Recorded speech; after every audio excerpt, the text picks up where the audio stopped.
Hello. How are you? Great to see you. Likewise. Happy birthday, George. Happy birthday. We get a cheer for George's birthday. Happy birthday.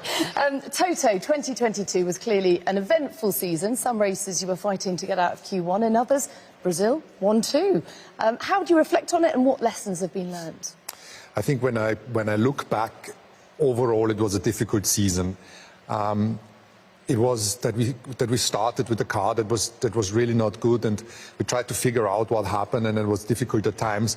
But also managing your own emotions, because we had races that were pretty encouraging, like Barcelona, and then you go back to some tracks where the car didn't perform at all.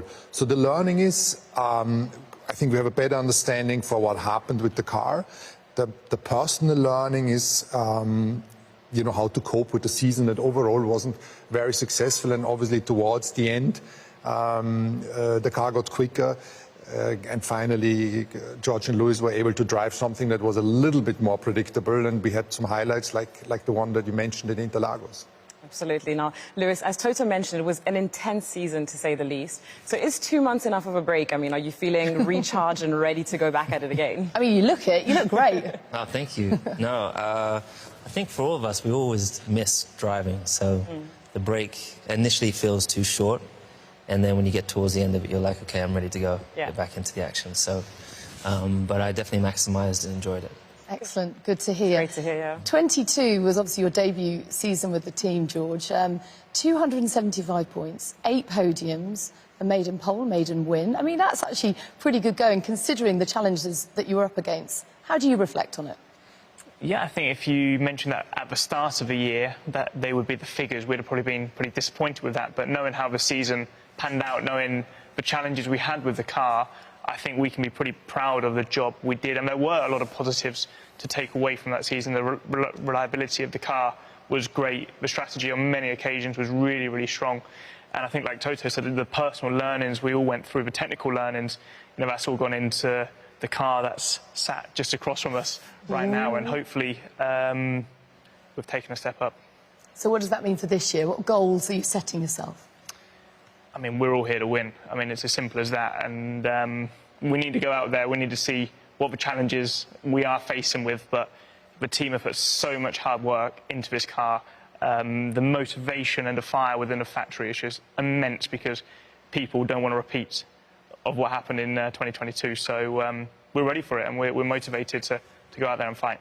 Well, the motivation certainly sounds very high. Now, Lewis, with you from the outside, it always seems like that desire remains the same. But I want to know, how bright is that fire inside of you right now? And maybe what keeps fueling you? I mean, you're starting your 11th season with this team.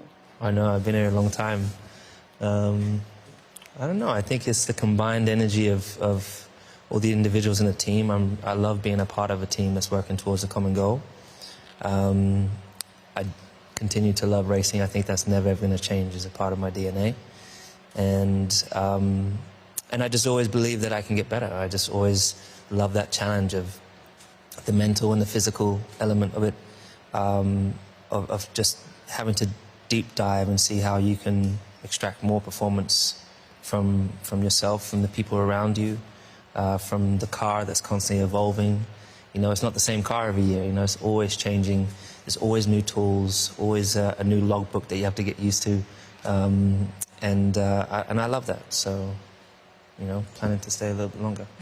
Scary thought that Lewis Hamilton gets better, right? Yeah, well, there you go. There is opposition anyway. Mick, great to see you. Welcome to Mercedes AMG. The kit certainly suits you.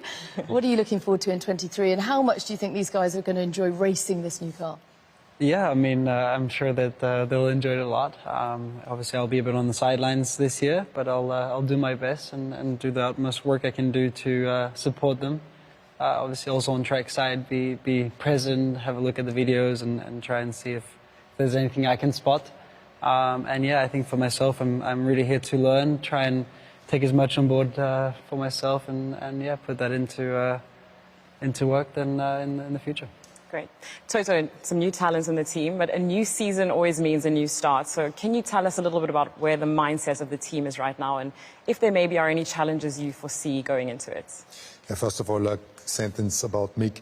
I think Mick is such a great part of the team now, because we have a driver that's actually been in the car the last couple of years, that knows the tires, that knows what the ins and out of last year's regulation, and being able to have 2 eyes out there on the track looking at those cars, feed it back in, is really super valuable apart from the sim work. So I hope these guys don't have a fish poisoning, but in any case, you deserve to be in a car. I eat fish anyway, so. You know, The merits of being vegan. avocado poisoning. Yeah, so that's great. So back to your question. What was it? Where is the Yeah, mindset sorry, of the Romy. team right now, and are there any maybe challenges going into it? It's clear that we've seen the car now and we're contemplating, is she fast or not? Have we cured some of the problems? What are going to be the challenges that we spot on track? And that is a big unknown. But I guess there's more positive, there's excitement. I think we have the tools to understand, we have the tools to grow and develop the car and hopefully give George and Louis something that works. Starting here today, how excited do you still get about shakedowns like today? You still got a bit of goosebumps? This is the most exciting part of the year. Like, just where you know, being at the factory this past week, seeing from the tub to all these small elements coming together, come out of different parts of the factory, and you see it come together, and everything fits so beautifully, and you just stand in awe of just seeing how amazing the designers are, the engineers, how much detail they go into when you look into where the engine compartment, how it all fits in perfectly, the uprights, the wing, everything. And then the other day I kind of freaked myself out. You know, there's almost 8 billion people in the world, and there's only 20 of us that get to do this. And there's only 2 of us that get to drive for this team. So we are so privileged. You know, beyond measure. So yeah, this is the most exciting time for sure to see, especially with all the difficulties we had last year. Yeah. We're all anxious to get out there and see. I bet. See how what it you've behaves. got. Yeah, exactly. And also to see where everyone else is. You know, we see the pictures of people launching their cars, and you start to zoom in and see kind of what they've got, but we won't find out till next week exactly what everyone's got up their sleeve. Well, only 18 days until the first race, so you don't have to wait too that's much crazy, longer. isn't it? That's soon. It is. Yeah. So, exciting time for the team today. But Toto, it seems like a really exciting time for Formula One at the moment. I mean, we've got some new faces on the grid. We've got new teams wanting to join Formula One. And we've got exciting locations like Las Vegas on the grid, on the calendar this year, rather. What would you put the growth of the sport down to? And just how excited are you about that? It's never one single component. I think we've seen some great racing competition. 2021, the rivalry between Lewis and Max, and Netflix has played its part in the US. Certainly, we've attracted new audiences, very young, a lot of females, and I think all of that has come together. Obviously, the young drivers now also being in competitive cars. Much more social media, which was a bit prohibited in the past, and we were the first sport that raced when COVID happened. We put on a great show, and all this together has put the sport in a great spot. Nevertheless, we always need to be wary to keep the momentum going. Absolutely. Talking of being wary, be wary in Vegas, penultimate race of the year. We want all the engineers to make it through that casino floor into the pit lane, please. How are you going to guarantee that? Well, they are data people, so I don't think they will gamble. The odds are against you, so... Yep, we learned that last year. At the launch. At the launch, we learned that, yes. Yeah. Learned the hard way. Yeah, limit your spend. The odds are against you. The probability of winning is not great. Good values for life. We've learnt a lot today, haven't we? Toto, Lewis, George, Mick, thank you very much. We'll be hearing more from you a little later. But right now, it's the time that we've all been waiting for. The reveal of the brand new Mercedes AMG Petronas F1W14 e-Performance.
I mean, it looks great.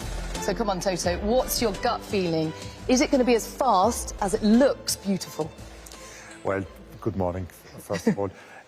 It looks good. And I'm so happy that we've gone back also to the black livery, and we're going to talk about it in a second.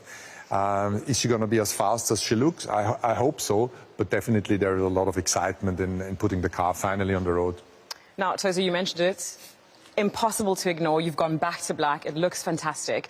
Now, I think that's a weight-saving thing, but it's also very reminiscent of your last very successful car, isn't it? Exactly. When you look at where the story of the silver arrows came from, is that the Mercedes was put on track, the race car, it was white, overweight, which is a little bit of our story last year, and it scratched off the paint, and it ended up with bare aluminium, and the car made the weight. And so we came back, we really tried to get the weight off the car in every single bit, and therefore from the paint side, we committed in gaining the grams by leaving the car matte carbon, and history repeats itself.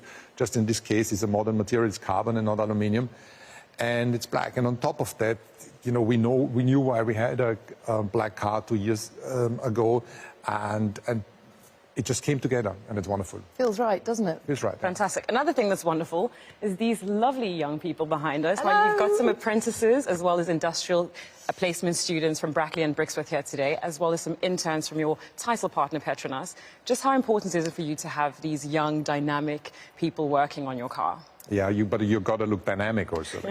Dynamic? Feeling dynamic? Good, yes, love it. When you come on campus today, there is so many young people, and you feel the buzz, the energy and the motivation. And that's great, because those interns and industrial placements and are going to be part of the organization in a few years in more senior positions. And you can see that already today in the team. There's young people coming up into leadership positions that have actually started as interns or placements, and that's fantastic. It really is. And how important is that continued talent development in terms of the future of the team? An organization or a race team is never a static organ. It's not like you can freeze it and say that's successful, we're going to keep it forever. You need to continuously evolve, and that's something which we embrace in the organization. So people old like me, or even older, they need to understand that somebody else will carry the baton, is going to run faster one day, and maybe it's one of these guys. Or indeed all of them. Love to hear that. Or indeed all of them, hopefully. Excellent stuff. Thank you, Toto, as ever. Right, joining us now to discuss some of the finer details of the new car are two of the people responsible for the development of the W14. Technical Director Mike Elliott and HPP Managing Director Hal Thomas.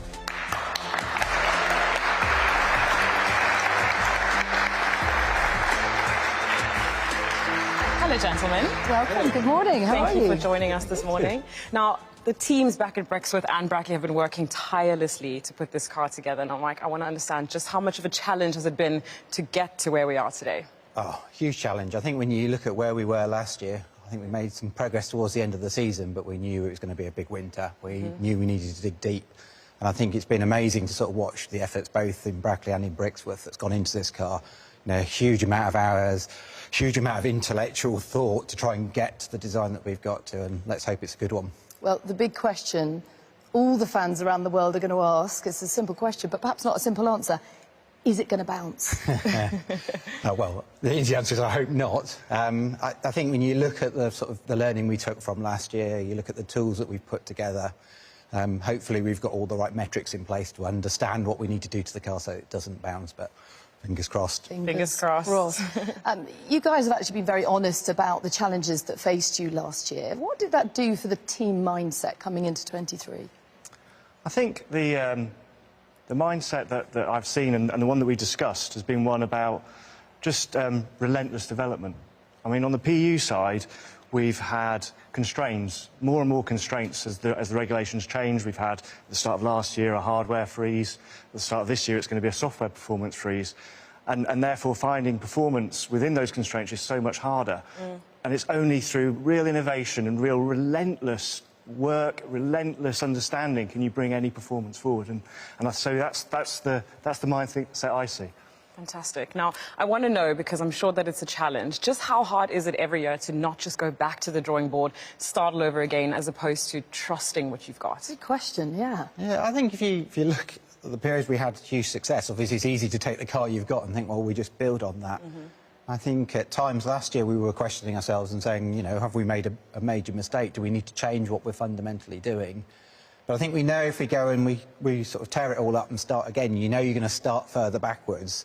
So it's about making those right decisions. And I think, although we had problems with the car last year, I think there's also a lot of goodness in the car. There's also a lot of things that did work for us. I think the drivers talked earlier about reliability that's been good. So I think you have to be careful, sort of not to sort of just throw it all away and start again. Carry that momentum over. I mean, that's true, isn't it? You learn more from your failures, as Toto alluded to many times this year. So you must come into this year with positivity, hope, bit of confidence. Yeah, we know, you know, Mike and I work closely together, and you know, I've seen a lot of the development that's gone on the chassis side, and I know that these guys have worked so hard on fixing the problems that they've had. I've seen the relentless development we've been doing at Brixworth. Is it going to be enough? What have everybody else done? We don't know, but I'm pretty sure it's going to be a better car than the one we had last year. Fingers crossed for sure. Now, Mike, I understand that, you know, most of the features are going to have to be kept top secret, but are there any key features of note that you can tell us about ahead of the season? I think when you look at the cars, you look at our car, you look at some of the cars that have been released, it's all going to be in the details. It's a lot of the bits that you can't see, particularly under the floors. There's going to be a lot of development. I think some of the key bits for us, we've completely changed front and rear suspension, trying to help with the weight of the car, but also trying to help with some of the handling. You'll see there's quite significant changes in the bodywork. The core DNA is still the same, but there's quite significant changes in the bodywork.